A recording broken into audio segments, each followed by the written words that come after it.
Hey guys, in this video I will show you how to create this picture frame which contains two variations. It's a rectangular shape and a circular shape which you can see right now. And I will also show you how to create a USD variants as well as this small setup which basically creates this basic scene, and just to demonstrate how you can use these variants. And what you see right now here is basically I have created an HDA which contains a SOP context as well as two other HDAs. This is basically to speed up the process of creating variations, which I found useful for myself. Basically, this HDA creates a set of nodes that I don't want to create every time I need to do like similar things. SOP level contains top network, which is basically used to create variations of the picture frame. And here I have a subnetwork, which basically controls everything. You can control the frame width, you can give it whatever size you want. And the UVs are also being computed after any change.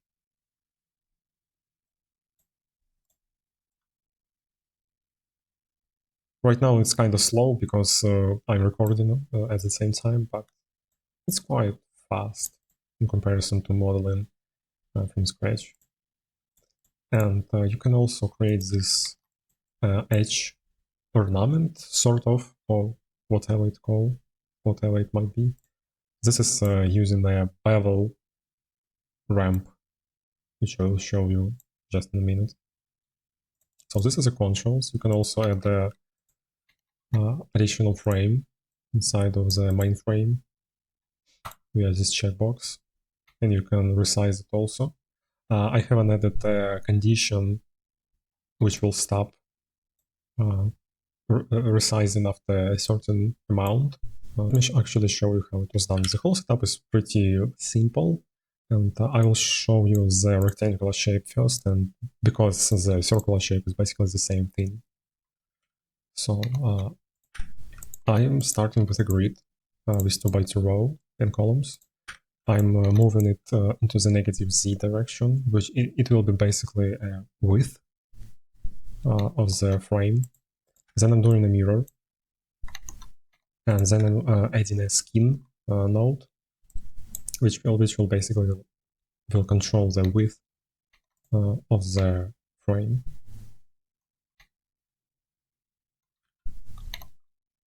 And here I'm just reversing the mirrored face. I'm actually not really sure if I need to reverse it. Oh, this is why I'm reversing it. Okay. And then I'm doing a fuse because I'm merging these polygons with the skin polygons, and you will see an overlap. As you can see here, there is a few points overlapping. In this way, I'm removing them. And then I'm doing an additional reverse, just to reverse this single face. Then I'm creating a side edge group. This group will be used basically for adding materials or creating a USD path to add materials inside Solaris. I will show you in the separate video after this one. And I'm also creating a front group, and this front group is used to actually doing modeling operations. And the way I have done it is by using a normals option and using a negative Z direction, so I can control which face will be selected. And then I'm using a front group, and I also extrude in front. And I guess that's basically it for this node. Then I'm doing additional poly extrude just to insert it, just to add depth. And here I also export in the front and side groups, which will be used later. And then I'm creating an additional group where I have also added a channel reference. Channel reference, but a spare parameter. which I'm using here, just to control what faces will be selected. And I'm using this simple expression, which basically is it will select every point in the z direction, which also contains whatever distance I have passed here. And then I'm doing a bevel. Here I'm manually selecting these edges because it can also be done procedurally, but in this case I have selected it manually because in my case I won't be adding any additional edge loops here, so this loop will remain the same no matter what shape it has. And same goes for the outer edge loop. And also I'm using a stop loops option, which is set to simultaneously. This is basically to control. Let me show you on this example. And also, this will basically control. This will basically tell for the bevel to stop whenever it hits other geometry. So this one. And it just stops. I also enabled slide on edges, which is set to always, and this actually controls this behavior in addition to this. And under the fillet options, under the profile, I have selected a ramp, which basically controls the look of this bevel. And same goes for the inner edge loop. And after that, I'm computing UVs. And the way I have done it is by using a compile block in addition to the invoke compile block. So when you create an invoke compile block, you have these options. I have disabled all of them except the last one, and into the compile block you need to just grab this compile block and pass it there. And input name will be the same as here. Under the first compile block node. So you can either copy this or copy parameter and vice versa reference. And also,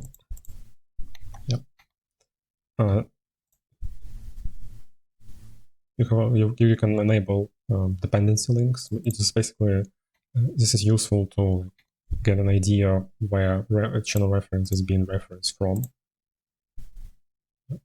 So I have copied from here and to here, and I can clearly see that it's also used here. And this involved block uses a lot of channel references from this compile block. So yeah, and this compile block is basically like a function. And so you create a set of nodes which can be used all over again without actually. So you can do something like this, but you can also like paste it 5 times, or like 3 times in this case, and it will do the same thing. But I was prefer to do it 1 time instead. So whenever I need to compute UVs, I just add an invoke compile block and pass the same data like input name and compile block end, and it will generate UVs. So what about invoke block? Doing a channel reference of the front edge group, this one. So copy parameter and paste relative reference. And this group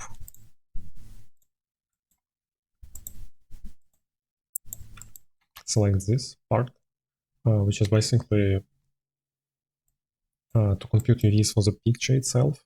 So it has a high resolution. And then I'm doing a blast for the picture insert. And then I'm doing another blast, but here I'm not deleting non-selected, and here I'm deleting parts of it.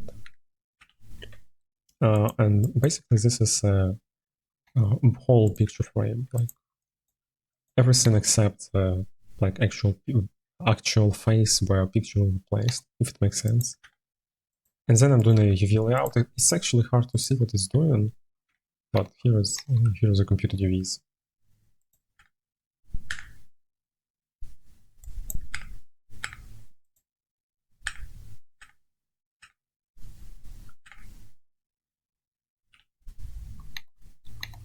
Additionally, I have added an inner frame option. Here I have this options. I'm also referencing a front edge group, front facing group here. Adding additional extrusion. Also exporting a side and front groups. And here I also referencing a front edge group from this pull extrude. And here I'm also computing UVs. And there's also another option, a transform SOP, which is basically uses groups from this pull extrude, front group and side group. And if resize option is enabled, you need to also compute UVs on each time when resize has been executed. And that's pretty much it for this part, for creating UVs. And here I also have a switch SOP, which basically controls, which has been referenced from the from this checkbox. I have just copy parameter and pasted relative reference. So when it doesn't have a checkbox, the value will be 0, and checkbox has a value of 1, and this basically controls it. And the same goes for the enabling or disabling an inner frame, which is this whole portion of the node graph. And the circle is basically done in the same manner.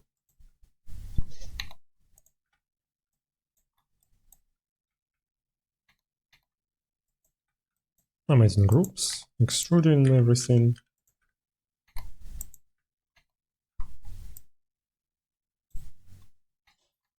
Computing UVs.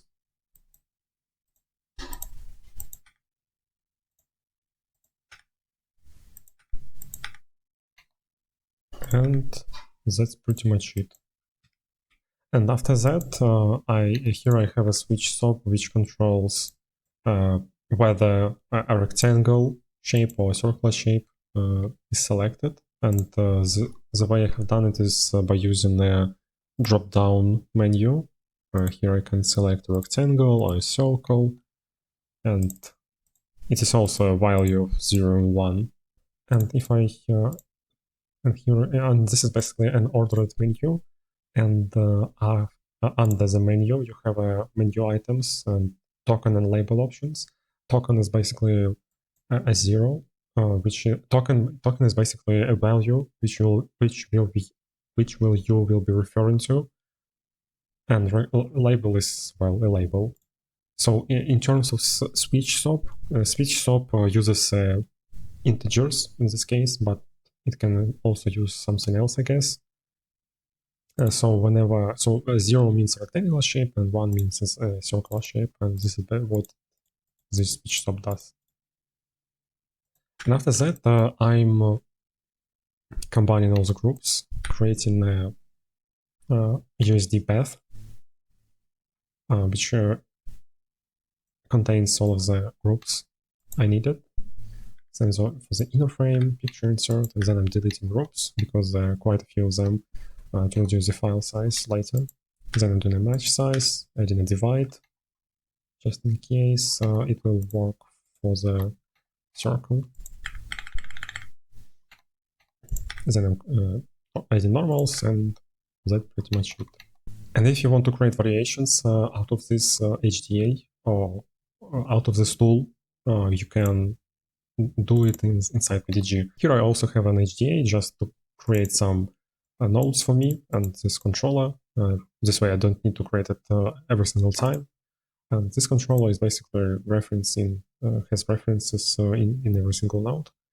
Here I control the number of pages, which has been referenced here and here also. Here I'm specifying a file name for Houdini format, file path and SOP path. This is only needed for this raw geometry output, which is here.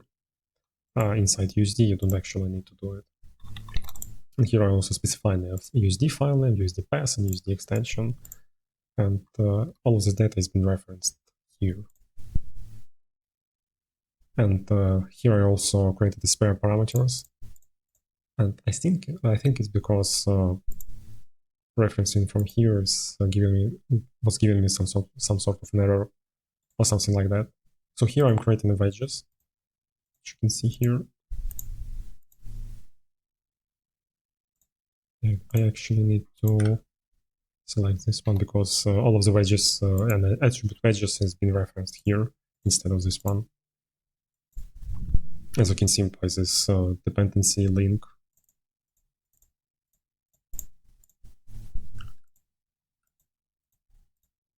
So as you can see, there are quite a few variations going on, and this wedge node is creating wedges without an inner frame, and this one with it.